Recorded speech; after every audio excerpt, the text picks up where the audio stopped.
আমি আপনার কাছে জানতে চাই, আমার আমার একটাই দাবি, আমি অন্য কোনো দাবি, একটাই দাবি যে আমার ভোটটা, যেহেতু আমার জনগণ বলতেছে যে এই ভোটটার ফলাফলটা পরিবর্তন করা হয়েছে, যেহেতু পরিবর্তন করা হয়েছে, আমার এমন কোনো আবেদন নাই। আমার আবেদন হলো আমার ভোটটাকে, আমার এলাকার জনগণের ভোটটাকে পূর্ণ গণনা করা হোক।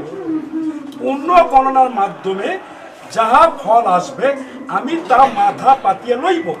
এই ব্যাপারে আপনি কিন্তু আমাকে গত 2 দিন ধরে বলতেছেন হচ্ছে হচ্ছে হচ্ছে হবে হবে, কবে হচ্ছে, কিভাবে হবে, কেমনে হবে।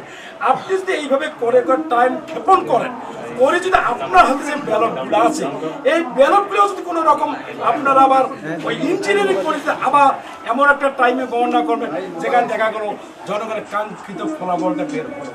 তবে আমি আপনার কাছে অনুরোধ করব, আইনের প্রতি শ্রদ্ধা রেখে আমি বলতে চাই, যেহেতু আপনি ডিসি সাহেব, আমরা কিন্তু আপনার উপর বিশ্বাস রাখছি।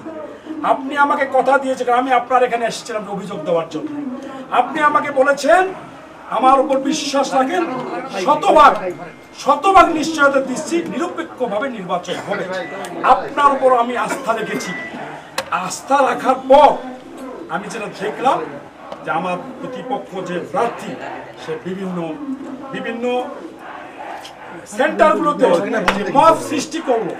মত সৃষ্টি করে ভোটের মধ্যে যেটা অরাজক পরিস্থিতি সৃষ্টি করলো, আমি সেটা দেখলাম, চেয়েছি। আমি সাথে সাথে আমাদের কাউন্সিলর ম্যাজিস্ট্রেট সাহেব যিনি দায়িত্বে আছেন, আমি ওনাকে বলছি, উনি আজকে এখন নাই, আমি সঙ্গে সঙ্গে ভাই এটা কী হচ্ছে।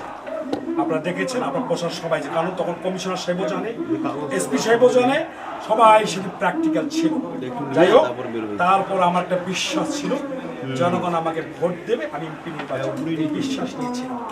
কিন্তু আমার যখন ফলাফলটা আসতে শুরু করলো, আমি প্রতিবারেই কিন্তু আমি বিজয়ের দিকে এগিয়ে যাচ্ছি, কিন্তু মধ্যরাতে আমার ধীরে ধীরে ধীরে যত রাত বাড়তেছিল তত আমার ফলাফলটা পরিবর্তন করা হচ্ছে। তাই অনেক রাতে যখন আমার ফলাফলটা আসলো, অত রাইতে তো আমার এখানে আসা সম্ভব হয় না, আমি সকালে আসছি। আমার একটাই কথা, আপনি জনগণের সেবক, আপনি জনগণ আপনার আস্থা রাখছেন, আমিও আপনার আস্থা রাখছি। আপনি সেদিন আমাকে আস্থা রাখাইছেন, যদি আপনি সেদিন বলতেন যে আমি এটা কন্ট্রোল করতে পারছি না, দায়িত্ব আমি নিতাম। কিন্তু আপনি সেদিন আমাকে আস্থা দিচ্ছেন। আস্থার পরিপ্রেক্ষিতে আপনারা জানেন, আপনাদের টিভি, আপনাদের যত গোয়েন্দা রিপোর্ট আছে, সব রিপোর্টে রংপুর 4 আসন এমদাদুল হক ভরসা, ধানসীমা প্রতীকে প্রতিটা জরিপে এগিয়ে আছে। আমার বক্তব্য একটাই ভাই, আমার কথা বলবে, আমার বক্তব্য একটাই, আপনি আমাকে বলেন কবে নাগাদ জনগণের ভোটের যে পূর্ণ গণনা তাদের দাবি, এই পূর্ণ গণনা দেবেন কিনা আমি জানতে চাই। এইটা আপনার কাছে আমার দাবি। এনসিপির নেতা আক্তার সাহেব, উনি আমার গাড়িতে ককটেল মারছে। আমাদের যে দায়িত্বপ্রাপ্ত ম্যাজিস্ট্রেট উনি সরাসরি সে আমাকে মৃত্যুর হুমকি দিচ্ছে। এখন আমি তিনি আমাদের বিভিন্ন আননোন নাম্বার থেকে আমাকে হুমকি দিচ্ছে। 17 বছর জীবন হাতে রেখে কিন্তু আন্দোলন করছি আমরা শুধু একটা ভোটের জন্য। যদি আক্তার সাহেব মনে করে আমাকে হুমকি দিয়ে আন্দোলন দমাবে, এটা ভুল। আমার যদি কিছু হয়, আমার জীবনের যদি কোনো রকম কিছু ঘটে, এটা আপনাকে বলে গেলাম যে সম্পূর্ণ এনসিপি প্রার্থী, শাপলা করে প্রার্থী কিন্তু দায়ী থাকবে, এটা আমি আপনাকে, কারণ আমার গাড়ি ভাঙচুর করছে, আমার কাছে ককটেল মধ্যে আপনাদের ম্যাজিস্ট্রেট দায়িত্বরত ম্যাজিস্ট্রেট দেখাইছে আমি তাকে, কিন্তু উনি স্টিল না ওখানে ছিল, পিস্তল উঠিয়েছিল মারার জন্য।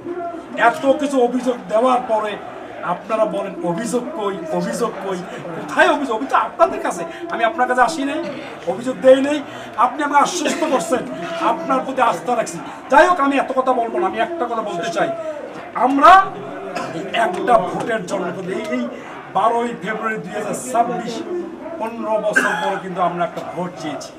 এই ভোটটা আমরা আপনার কাছে আশা করছিলাম নিরপেক্ষভাবে জনগণ যাকে বলছে শিল্পী নির্বাচিত, একই কায়দায় এই প্রশাসন 18 সন যে কায়দায় আমাদেরকে হারিয়ে দিয়েছে, ঠিক একই কায়দায় কিন্তু হারিয়ে দিলেন। যাই হোক, সেটা আমি বলতে চাই, আমার ভোটটা পূর্ণ গণনা হোক, অন্যথায় আমার আন্দোলন চলতেই থাকবে।